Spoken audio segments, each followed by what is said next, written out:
20वा श्लोक, की त्याच्यामध्ये ते त्यांना म्हणजे आपल्याला असं वाटेल की ज्ञानी भक्त जो आहे म्हणजे भगवंताची उपासना केल्यानंतर असा भाव होतो की पण मग अन्य देवतांची उपासना केली तर त्याच्यामुळे काय मिळतं, तर त्याचा उलगडा आता ह्या पुढच्या श्लोकात केलेला आहे की आपल्या स्वभावाने प्रेरित झालेले त्या भोगांच्या कामनेमुळे ज्ञानापासून भ्रष्ट झालेले त्या नियमाला धारण करून अन्य देवतांना भजतात, अर्थात त्यांचे पूजन करीत असतात.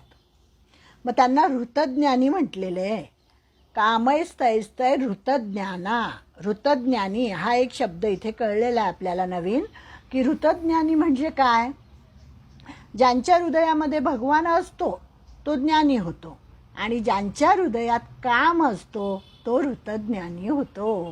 कामना, ज्यांच्याकडे कामना असते, इच्छा असते आणि त्याच्यासाठी म्हणून ते भगवंताची भक्ती करत असतात, त्यांना ऋत म्हणजे काय, की ईश्वराला वासुदेवाला विन्मुख होणे. ज्याच्या हृदयामध्ये काम असतो त्याच्या हृदयामध्ये भगवंत येऊन बसणारच नाही. कामक्रोधे घर केले रीते, असं तुकाराम महाराज म्हणतात की प्रत्येकाच्याच हृदयामध्ये काम आणि क्रोध असतात, इतर षड्रिपू असतात. मग जर एखादा पाहुणा आपल्या घरात येणार असेल तर आपण घर कसं स्वच्छ करतो आणि त्याला बसायला जागा देतो, तसं आपलं हृदय या कामनांनी क्रोधांनी जे भरलेलं आहे ते रिकामं केलं पाहिजे, म्हणजे मग त्या ठिकाणी भगवंत येऊन बसतील. म्हणजे हा ऋतज्ञानी कसा असतो, तर याच्या मनामध्ये कामना असते आणि हा वासुदेवाला विन्मुख होतो. ऋतज्ञानी म्हणजे खऱ्या ज्ञानापासून भ्रष्ट झालेला असतो आणि सकाम भक्तीला लागलेला असतो. भौतिक सुखापासून स्वर्ग सुखापर्यंत इच्छा करणारे सर्वजण ऋतज्ञानी असतात. ऋतज्ञानी हे देहबुद्धीचे दास असतात. भोगासाठी, विषय लालसेसाठी ते हीन दीन झालेले असतात. कामाच्या संसर्गाने ज्ञानाचा दिवा मालवला जातो. म्हणजे आपली गणना त्या ऋतज्ञानामध्ये व्हायला काही हरकत नाही की आपण कामना मनामध्ये ठेवूनच भगवंताची भक्ती करतो, तर आपण त्याच्याही पलीकडे जावं त्याच्यासाठी त्यांनी आपल्याला हे सांगितलेलं आहे. आणि आर्त, जिज्ञासू, अर्थार्थी हे भक्तही काही प्रमाणात आपल्याला ऋतज्ञानी वाटतील, पण तसे नाही, कारण हे भक्त व्यक्तिगत स्वार्थासाठी काहीही मागत नाहीत, तर त्यांची चित्तशुद्धी झालेली असते. चित्तशुद्धी ही फार महत्त्वाची आहे आणि त्याच्यामुळे मग भक्तीकडे वाटचाल होते. मग तो आर्तभक्त होतो. सर्व कर्माचा त्याग घडलेला असतो त्यांच्याकडे, म्हणजे सर्व कर्म फलाचाही त्याग जे करतात ते जिज्ञासू भक्त होतात. जे तत्वज्ञान जाणून घेण्यासाठी प्रेरक होतात ते अर्थार्थी भक्त होतात. आणि मग अशी त्यांची भक्ती शुद्ध होत उन्नत होते आणि मग या अर्थभक्तीचा सोपान शेवटी ज्ञानीभक्तीमध्ये परावर्तित होतो. असे हे ज्ञानीभक्तांपर्यंत ते जातात. पण ऋतज्ञानी हे जे असतात हे तिथे सांगितलंय त्यांनी की कामना ज्यांच्या मनात असते, कामैस्तैस्तै ऋतज्ञाना प्रपद्यन्त्यन्य देवता, इतर देवतांची ते पूजा करतात कामना मनात ठेवून. आणि मग तंत नियममास्थाय प्रकृत्या नियता स्वया, आणि मग ते काय आपल्या स्वभावाने प्रेरित झालेले असतात. कोणी रजोगुणी असेल मग ते रजोगुणी देवतेची उपासना करेल, कोणी तमोगुणी असेल मग तो त्याप्रमाणे उपासना करेल, जे सत्वगुणी असतील ते त्याप्रमाणे उपासना करतील. पण शेवटी कामना मनात ठेवून केलेली उपासना म्हणजे त्याला ऋतज्ञानी असं म्हटलेलं आहे. म्हणजे आता जसे सकाम भक्त असतात ते त्यांच्या देवतांना भजून मोक्षप्राप्ती करू शकतात का, असा प्रश्न निर्माण होतो. आता हे सगळे सकाम भक्त आहेत, मग यांना देवतांची प्राप्ती होते का? त्याचे उत्तर नाही असे आहे. भगवंत पुढे आता याचं उत्तर देतात की त्यांना मोक्ष मिळत नाही, मोक्षप्राप्ती ते करू शकत नाही. कामना मनामध्ये ठेवली आणि भक्ती केली तर त्याच्यामुळे मोक्षप्राप्ती ही कधीही मिळणार नाही. हां, त्या इच्छा तुमच्या पूर्ण होतात आणि ते करणारा खरा तर तो भगवंतच असतो. परंतु आपल्याला वाटत असतं की या देवतेला मी नवस केला म्हणून माझी इच्छा पूर्ण केली, या देवतेने मी नवस केला म्हणून माझी इच्छा पूर्ण झाली. पण मुख्य पूर्ण करणारा कोण असतो? तोच असतो, भगवंतच असतो, परमेश्वरच असतो. त्यामुळे त्यांनी सांगितलं 21वा श्लोक आहे, यो यो यान्तनुं भक्त श्रद्धया अर्चितुमिच्छति तस्य तस्याचलां श्रद्धां तामेव विदधाम्यहम्. जो जो सकामी भक्त आहे, ज्या ज्या देवतेच्या स्वरूपाला श्रद्धेने पूजण्याची इच्छा करतो, त्या त्या भक्ताची मी त्याच देवतेच्या ठिकाणी श्रद्धा स्थिर करतो. की एखादा गणपतीचा उपासक असेल, कामना करून गणपतीची उपासना करत असेल, तर भगवंत त्याला तिथेच स्थिर ठेवतो की ठीक आहे, तू तिथेच स्थिर राहा, गणपतीचीच उपासना कर. म्हणजे या सकाम भक्तीने अद्वैत लाभत नाही. त्यांचं म्हणणं मोक्ष मिळत नाही ह्याच्यामुळे. तर काय होतं, थोडी थोडी भक्ती उन्नत व्हायला मदत होते. सकाम भक्ती ही द्वैती असते आणि आत्मसाक्षात्कार केवळ अद्वैताची अनुभूती असतो. म्हणजे अश्वत्थ, निंब, आंबा अशा वृक्षांच्या अंकुरावस्थेत जसे पाणी मिळेल तशी त्यांची वाढ होते. ज्या ज्या वृक्षाला जसं जसं पाणी घालू तसं तसं त्याची वाढ होते. त्याप्रमाणे जशी जशी आपण भक्ती करू, म्हणजे आणि कशी भक्ती करत असतात लोक, प्राणीमात्रांचे संस्कार वासनानुरूप कर्मात प्रवृत्ती होते. इच्छा शुद्ध असेल तर उन्नती आहे, इच्छा अशुद्ध असेल तर अवनती होते. म्हणजे सकाम भक्ती ही शेवटी अशुद्धच असते. सकाम भक्तीमुळे काही परमेश्वराची प्राप्ती होत नाही. म्हणजे याचं तात्पर्य काय, की जशी श्रद्धा तसे फळ मिळणार हे भगवंत आता पुढच्या श्लोकात सांगतात. 22वा श्लोक आहे. सतया श्रद्धया युक्तस्तस्याराधनमीहते लभते च ततः कामान् मयैव विहितान् हितान्.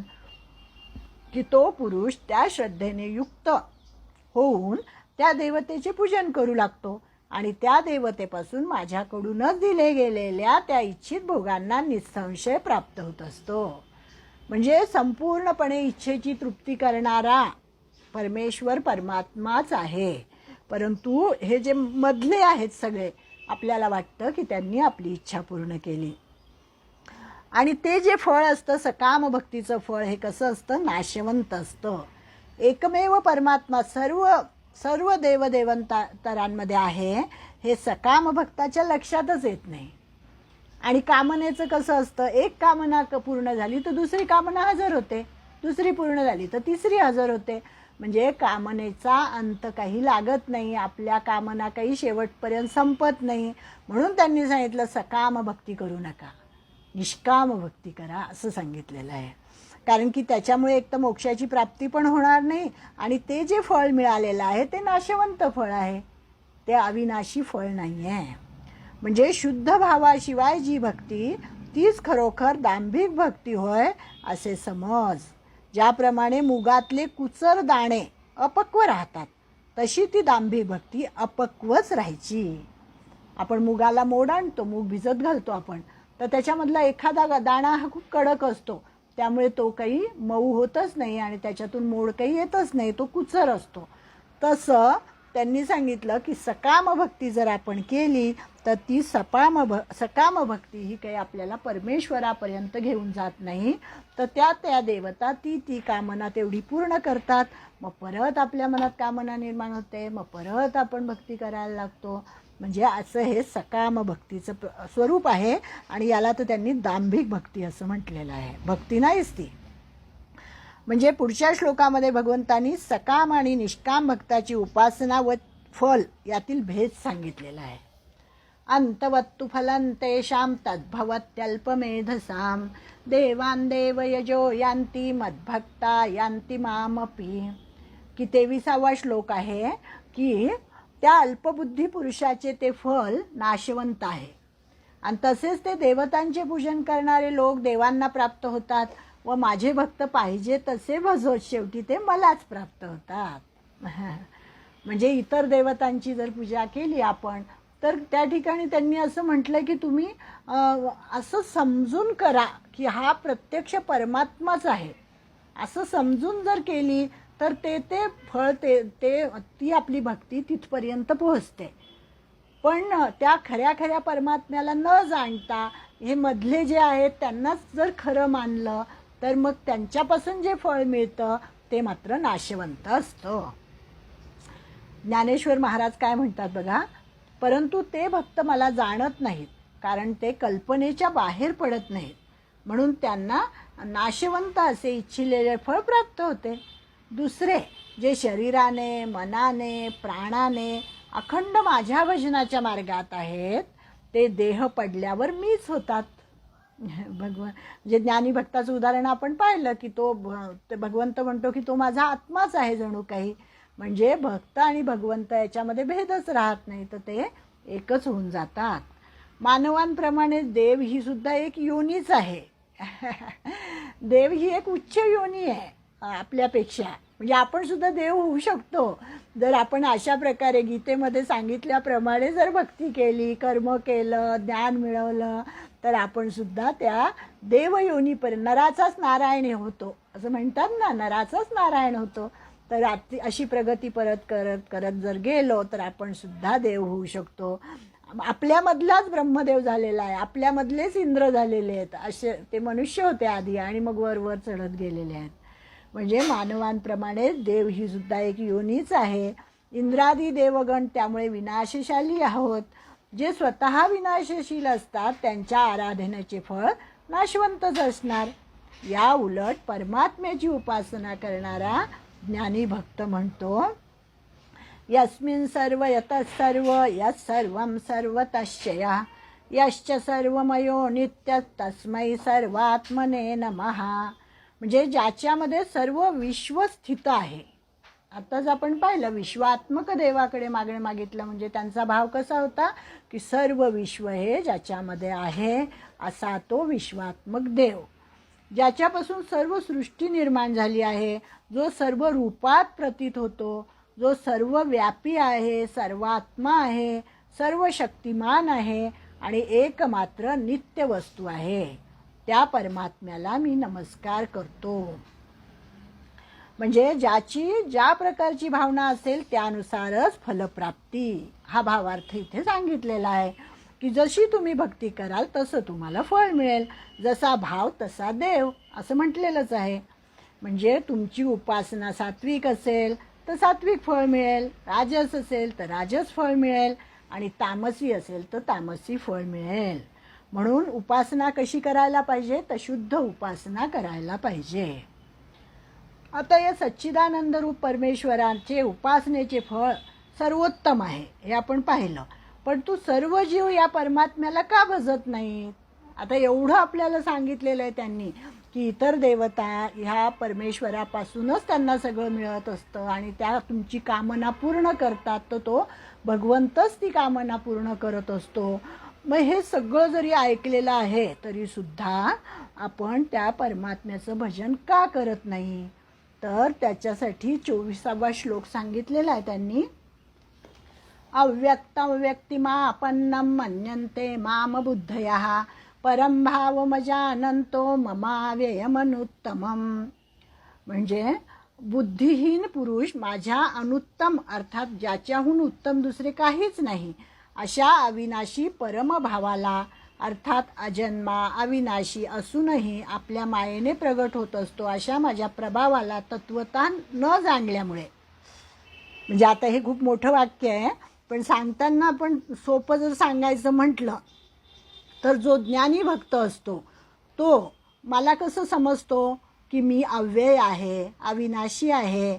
पण जे बुद्धिहीन पुरुष असतात ते काय समजतात, ते मात्र माझं हा प्रभाव जाणत नाहीत, माझं महात्म्य ते जाणत नाहीत.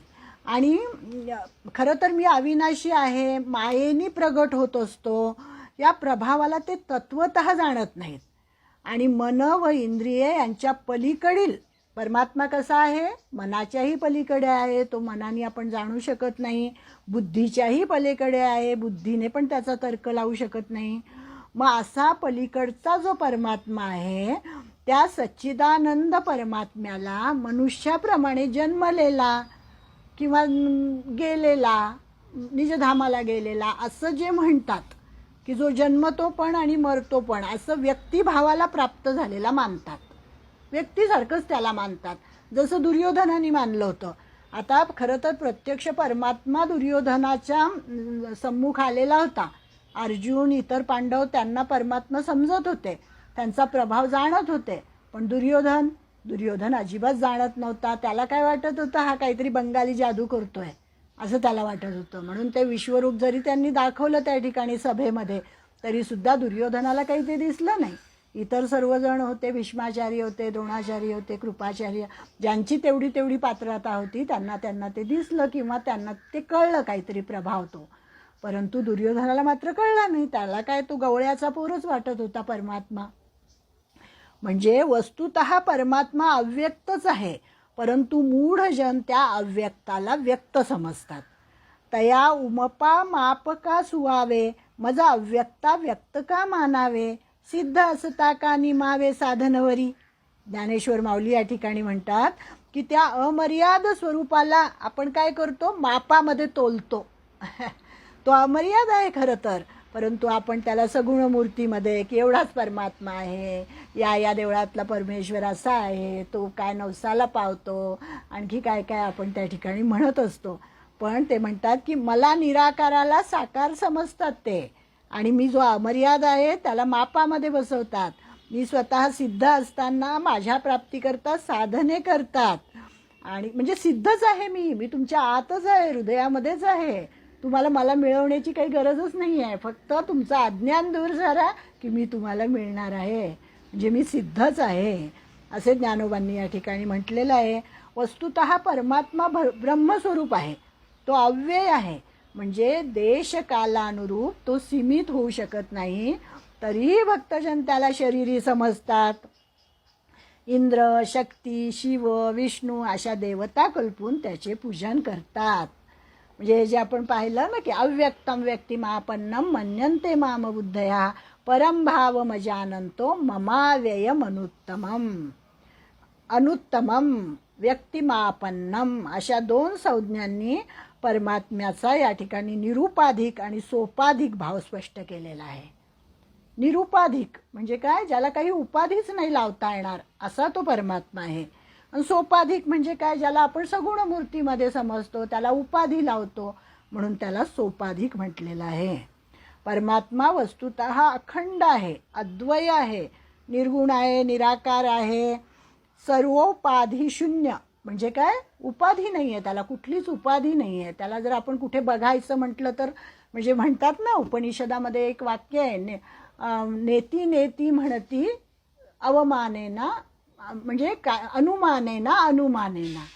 म्हणजे तो परमात्मा इथे आहे का, हा आहे का नाही, तो आहे का नाही, तो आहे का नाही, म्हणजे नाही नाही म्हणता म्हणता तो सगळीकडे भरलेला कसा आहे. नेती नेती म्हणजे श्रुती नेती नेती म्हणता अनुमानेना अनुमानेना, श्रुतींनाही त्याचा अनुमान करता आलेलं नाही आहे असा तो परमात्मा आहे. निराकार आहे, निर्गुण आहे, सच्चिदानंद घनस्वरूप आहे, आणि तोच परमात्मा मायोपाधी युक्त होतो. म्हणजे तोच संसारामध्ये हे सगळं त्यांनी निर्माण केलं आहे, म्हणजे तो याच्यामध्ये या संसारामध्ये तो आहे. उपाधी त्यांनी घेतली आणि म्हणून तो या संसारामध्ये आला. आपल्यालाही त्यांनी निर्माण केलं आहे आणि आपल्यामध्ये पण तो आहे. म्हणजे तो मायोपाधियुक्त झाला आणि सृष्टीची स्थिती तो करतो, म्हणजे सृष्टीची स्थिती करतो, प्रलय करतो, हे सगळं तो उत्पत्ती स्थिती प्रलय करणारा तोच आहे. आणि सर्वांच्या अंतरामध्ये पण तो ईश्वर होऊन राहतो, आणि हीच त्याची क्रमशः निरुपाधिक आणि सोपाधिक रूपे आहेत. असा हा परब्रह्म परमात्मा खरं तर निष्क्रिय आहे, निराकार आहे, निर्विकार आहे, निर्गुण आहे. तरीसुद्धा त्याची उपासना करून काय होणार, ब्रह्म जर समूर्त नसेल तर त्याची उपासना कशी करता येईल असे सकाम भक्ती करणाऱ्या अज्ञानी जनांना वाटते. आता या लोकांचे हे अज्ञान का असते याचे कारणही भगवंत सांगतात. आता आपण सर्वसामान्य लोक, आपण काही सृष्टीतला परमेश्वर बघू शकत नाही. आपल्याला त्याच्यासाठी मूर्ती लागते. आपल्यासमोर जर मूर्ती असेल तर आपल्याला तिचे पाय दिसतात, आपण तिला वस्त्र घालतो, आपण तिला हार घालतो, आपण तिला फुलं वाहतो, गंध लावतो, म्हणजे त्या सगुण मूर्तीची उपासना आपण करतो. मग आता या लोकांचे हे अज्ञान का असते त्यांचे कारणही भगवंत आपल्याला सांगतात. नाहम प्रकाश सर्वस्य योगमाया समावृतः मूढो यन्नाभिजानाति लोको मामजमव्ययम. 25वा श्लोक आहे की आपल्या योगमायेचे आवरण घेतल्यामुळे मी सर्वांना प्रत्यक्ष होत नाही, म्हणून आपण त्या सगुण मूर्तीला परमेश्वर समजतो. कारण काय केलंय त्यांनी, तो जरी या सर्व विश्वामध्ये आहे तरी सुद्धा योग मायेचं आवरण घेतलंय त्यांनी. तो प्रत्यक्ष सम्मुख झालेला नाही आहे. आपलं पण आपल्यामध्ये सुद्धा जे अज्ञान आहे, आणि त्यामुळे हा अज्ञानी मनुष्य जन्मरहित अविनाशी परमात्मा जो मी, अशा मला तत्वतः जाणत नाही. पण ज्ञानी भक्त मात्र त्यांना जाणतो. आपण ते पाहिलं ज्ञानी भक्ताचं सगळं, की आता अज्ञानीचं सांगितलेलं आहे. आधी ज्ञानी भक्ताची स्थिती कशी होती ते त्यांनी सांगितलं आपल्याला, की ते जाणतात. ते सर्वमिती स महात्मा सुदुर्लभ, असे महात्मा दुर्लभ आहेत. ते कुठेही एखादाच कुठेतरी असतो असा, की ज्याला सर्व विश्वामध्ये परमेश्वर दिसतो. परंतु बाकी जे सर्वसामान्य असतात ते अज्ञानी असतात. त्यांना परमेश्वर का दिसत नाही सगळीकडे? ब्रह्म जर समूर्त नसेल तर त्याची उपासना कशी करता येईल असं त्यांना वाटतं, की चराचरामध्ये भरलेला परमेश्वर आम्ही कसा बघायचा? तो तर मूर्तीमध्ये नाही आहे, मग त्याला आम्ही कसं बघणार? मग हे लोकांचं अज्ञान का असतं? तर ते योगमाया, योगमायेमुळे हे अज्ञान असतं. मग आता योगमायेचं त्यांनी सांगितलं की योगमाया कशाला म्हणतात. तर आपले जे 3 गुण आहेत, सत्वगुण आहे, रजोगुण आहे, तमोगुण आहे, याच्या मिश्रणाला योग म्हणतात. आणि असा हा योग म्हणजेच माया आहे. तिला अघटन घटन पटीयसी, म्हणजे जे काय घडेल न घडेल ते कर्तुम अकर्तुम अन्यथा कर्तुम, असं परमेश्वराचं वर्णन केलेलं आहे. आणि मायेचं वर्णन काय केलं आहे? अघटन घटन पटीयसी, म्हणजे संकल्प असेल तरच माया आहे. आणि संकल्प ही मनाची अवस्था आहे, ती काही वस्तू नाही आहे. मायेचे तसेच आहे. म्हणजे चलचित्र किंवा हा चित्रपट बघतो समजा आपण, तर चित्रपट पाहताना आपण त्याच्यामध्ये जे बघतो ते सगळं खोटं असतं ना. भगवंत मायेतून विश्व पाहतात, म्हणजे भगवंतासाठी हे विश्व सगळं खोटं आहे, हे सगळं चित्रपट आहे. आणि आपल्यासाठी, कारण आपण अज्ञानी आहोत म्हणून आपल्यासाठी हे सगळं खरं आहे. पण कार्यालयाचा मालक आता एखादा खोलीत बसलेला आहे समजा, आणि त्यांनी काच लावलेली आहे, आणि त्या काचेच्या फिल्ममधून त्याला बाहेरचं दिसतं आहे. आतमध्ये बसलेला एखादा अधिकारी आहे, त्या काचेच्या फिल्ममधनं त्याला बाहेरचं दिसतं. पण जे बाहेरचे लोक असतात त्यांना आतलं दिसत नाही. तसं भगवंताला सर्व काही दिसतं, भगवंत सगळं काही बघू शकतो. पण आपल्यावर मात्र मायेचा पडदा असल्यामुळे आपल्याला तो भगवंत तसा दिसत नाही. आपल्याला तो त्या सगुण मूर्तीमध्ये पाहावा लागतो. मग खरं तर मायेहून ब्रह्म वेगळं आहे. ही माया ब्रह्मानेच निर्माण केली आहे. ब्रह्माने म्हणजे ब्रह्मदेवानी नाही, तो ब्रह्म परमात्मा जो आहे त्याने निर्माण केलेली आहे. भगवंताच्या स्फुरणाला योग माया हे नाव आहे. ब्रह्मदेवाच्या संकल्पाला मूळ माया म्हणतात. ब्रह्माहून माया वेगळी कशी हे तत्वतः स्पष्ट करताना समर्थ रामदास सांगतात. आत्तापर्यंत आपण जे वाचलं ते सगळं खूप अवघड होतं, पण आता रामदास स्वामी आपल्याला अगदी सोप्या भाषेमध्ये समजावून सांगतील बघा. आता इथून पुढे जे आहे ना, थोडंसं त्यांनी दासबोधाचा आधार घेतलेला आहे, आणि दासबोधाच्या आधारे त्यांनी आपल्याला पुढचं समजावून दिलेलं आहे. तर आता माया आणि ब्रह्म वेगळं कसं, थोडंसं आता एक मिनिटच राहिला आहे, पण जरा 2 मिनिटं आपले जास्त होतील, एवढा विषय फक्त मी संपवते. की रामदास स्वामी माया आणि ब्रह्म यांचा फरक सांगताना आपल्याला सांगतात, ब्रह्म निर्गुण निराकार आहे, माया सगुण साकार आहे. ब्रह्म अनंत आहे, माया परिमित आहे. ब्रह्म निर्मळ आहे, निश्चळ आहे, पण माया चंचळ आहे, चपळ आहे. म्हणजे ज्या जगाचा आपण अनुभव घेतो ती म्हणजे माया, हे लक्षात ठेवायचं. आणि जो आपल्याला दिसत नाही तो म्हणजे परब्रह्म परमात्मा. ब्रह्म निव्वळ अमर्यादित, तर माया मर्यादा रूप. ब्रह्म दिसत नाही, माया दिसते. ब्रह्म भासत नाही, माया भासते. ब्रह्म कल्पांतकाळी सुद्धा नाश पावत नाही, माया नाश पावते. ब्रह्म निर्माण होत नाही, माया निर्माण होते. ब्रह्म क्षय पावत नाही, माया क्षय पावते. ब्रह्म अज्ञानी जीवाला आवडत नाही पण माया आवडते, आणि अज्ञानी जीवाला माया आवडते.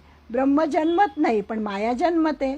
ब्रह्म मरत नाही, माया मरते. ब्रह्म धारणेत धरता येत नाही, माया धारणेत धरता येते. ब्रह्म फुटत नाही, माया फुटते. ब्रह्म तुटत नाही, माया तुटते. ब्रह्म अविनाशी असल्याने अवीट असते. माया विनाशी असल्याने विटते. हे सगळं दासबोधामध्ये तुम्हाला ओव्या सापडतील, कोणी जर वाचत असेल तर. ब्रह्म विकारापासून मुक्त आहे, माया विकारयुक्त आहे. ब्रह्म काहीच करीत नाही, माया सर्व काही करते. ब्रह्म रूपरहित, पण माया नाना रूपासहित आहे, ती नाना रूपे धारण करते. ब्रह्म शाश्वत आहे, एकच एक आहे, एकलं एक, पण माया मात्र पंचभूतात्मक आहे, अशाश्वत आहे, अनेकपणाने भरलेली आहे. जे आत्मानात्म विवेकी असतात तेच ब्रह्म आणि माया यांचे खरे स्वरूप जाणतात. ब्रह्म विशाल तर माया लहान, ब्रह्म सार सर्वस्व तर माया सारहीन. ब्रह्म स्थलातीत तर माया स्थलयुक्त, तिच्यामध्ये अलीकडे पलीकडे असा स्थलभेद आहे. ब्रह्म आकाशासारखी निर्मळ तर माया पृथ्वीसारखी मलिन गढूळ आहे. ब्रह्म अत्यंत सूक्ष्म तर माया आत बाहेर स्थूल आहे. ब्रह्म अतींद्रिय तर माया इंद्रिय गम्य. ब्रह्म इंद्रियांच्या कक्षेपलीकडे आहे तर माया इंद्रियांच्या कक्षेत आहे. ब्रह्म सगळीकडे सम किंवा सारखे आहे तर माया सगळीकडे विषम किंवा अधिक उणी आहे. ब्रह्म ध्यानाचा विषय होत नाही, पण माया ध्यानाचा विषय होऊ शकते. ब्रह्म पुराव्याने सिद्ध करता येत नाही, माया पुराव्याने सिद्ध करता येते. ब्रह्म तर्काच्या पलीकडचे आहे, तेथे वादाची बाजूच नाही. माया तर्काच्या कक्षेत आहे, त्यामुळे तिच्यामध्ये पूर्व पक्ष उत्तर पक्ष अशा वादाच्या दोन्ही बाजू आहेत. ब्रह्म एकमेव सिद्धांत तर माया अनेक पूर्व पक्ष आहे. ब्रह्म शाश्वत सत तर माया अशाश्वत असत. ब्रह्म कर्मरहित हेतुरहित तर माया कर्ममय आणि हेतुयुक्त. बरोबर विरुद्ध आहे बघा. ब्रह्म अखंड माया खंडित. ब्रह्म सगळीकडे भरगच्च आहे, माया पंचभूतात्मक पोकळ आहे. ब्रह्म कायमचे पूर्णरूप आहे, माया घडवली जाते, निर्माण करता येते. ब्रह्म पडत नाही, स्थानभ्रष्ट होत नाही, माया पडते, स्थानभ्रष्ट होते. तिचे माया पण नाहीसे होते, पण ब्रह्माचे ब्रह्म पण कधीही नाहीसे होत नाही. ब्रह्म कधी बिघडत नाही, बाधित होत नाही, पण माया बिघडते, बाधित होते. ब्रह्म जसेच्या तसेच राहते, माया जशीच्या तशीच कधीही राहत नाही. ब्रह्म नाही असे कधी होतच नाही, माया निराश केल्यास नाहीशी होते. होतो ना, प्रलय होतो ना, तेव्हा मायेचा सगळा प्रभाव संपून जातो. ब्रह्म हे प्रलय रहित आहे, त्यास शेवट नाही, तर माया प्रलययुक्त आहे, तिला शेवट आहे. ब्रह्म अनंत, माया अंतवंत आहे. ब्रह्म अत्यंत कोमल मृदू नाजूक तर माया अत्यंत कठीण आहे. ब्रह्म अति विशाल तर माया अति आकुंचित आहे. ब्रह्म सर्व काळ टिकणारे तर माया नाश पावणारी आहे. दासबोधामध्ये 6व्या अध्यायामध्ये 6व्या दशकामध्ये तुम्हाला हे सापडेल. म्हणजे याचा अनुबंध काय की आता मायेमुळे भगवंत दिसत नाहीत, पण भगवंत मायेच्या अधीन नाहीत, माया त्यांच्या अधीन आहे. म्हणजे त्यांनीच मायेला निर्माण केलेलं आहे. आणि हेच आता भगवंत पुढच्या श्लोकात सांगतील. आपली वेळ आता झालेली आहे, त्यामुळे पुढचा श्लोक फक्त मी वाचून ठेवते आणि या ठिकाणी आपण थांबू. वेदाहं समतीतानि वर्तमानानि चार्जुन भविष्याणि च भूतानि मान्तु वेद न कश्चन. 26वा श्लोक आहे की हे अर्जुना, पूर्वी होऊन गेलेली व वर्तमान काळी असलेली तसेच पुढे भविष्यकाळी होणारी अशा सर्व भूतांना प्राणीमात्रांना मी जाणतो, परंतु मला कोणीही श्रद्धाभक्तिरहित पुरुष जाणत नाही. कारण की मायेमुळे भगवंत दिसत नाही आपल्याला. भगवंत मायेच्या अधीन नाही आहेत, पण माया त्यांच्या अधीन आहे. हेच पुढे आता पुढच्या श्लोकामध्ये आपण बघू. पुढच्या वेळेस झालेली सेवा भगवंताच्या चरणी अर्पण करते आणि या ठिकाणी मी थांबते. ओम तत्सत श्री कृष्णार्पणमस्तु.